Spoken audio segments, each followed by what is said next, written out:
સુરતમાં રોકાણના નામે cyber fraud મામલે સમાચાર। આ પ્રકરણમાં સાયબર ક્રાઇમ સેલે 2 આરોપીની ધરપકડ કરી।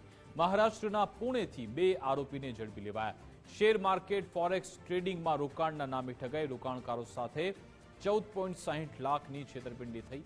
આરોપીના બેંક ખાતામાં 9.50 લાખ ટ્રાન્સફર થયા હતા। આરોપીઓને કમિશન પેટે બેંક ખાતા ભાડે આપ્યા હતા। રોકાણકારોને ઊંચા વળતરની લાલચ આપી હતી। ફોરેક્સ ટ્રેડિંગના ગ્રુપમાં ફરિયાદીને સભ્ય બનાવ્યા।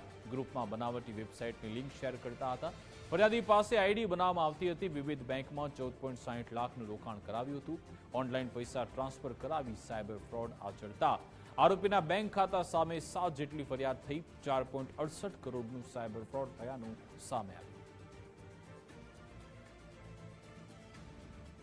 अगर તમે ફોરેક્સ ટ્રેડિંગમાં અને સ્ટોક માર્કેટમાં ઇન્વેસ્ટ કરશો તો તમે વધારો નફો મળશે એમ કહીને ટેલિગ્રામ ગ્રુપ ઉપર લોકોને કોન્ટેક્ટ કરવામાં આવતો હતો અને કોન્ટેક્ટ કરીને એમની પાસેથી પૈસાનું રોકાણ પણ કરાવવામાં આવતું હતું।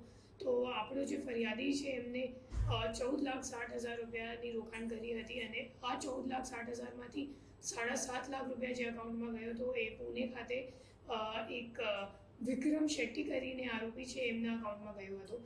વિક્રમ શેટ્ટી એવું માણસ છે જે એક વિઘ્નકર્તા ફોર્મ્સ કરીને એક કરંટ એકાઉન્ટ આ પેઢીના નામે કરંટ એકાઉન્ટ ખોલાવ્યું હતું અલગ અલગ જુદા જુદા બેંક એકાઉન્ટમાં અને એક હેબિચ્યુઅલ ખાતા આપવાવાળો મ્યુલ એકાઉન્ટ આપવાવાળો જેવો માણસ છે।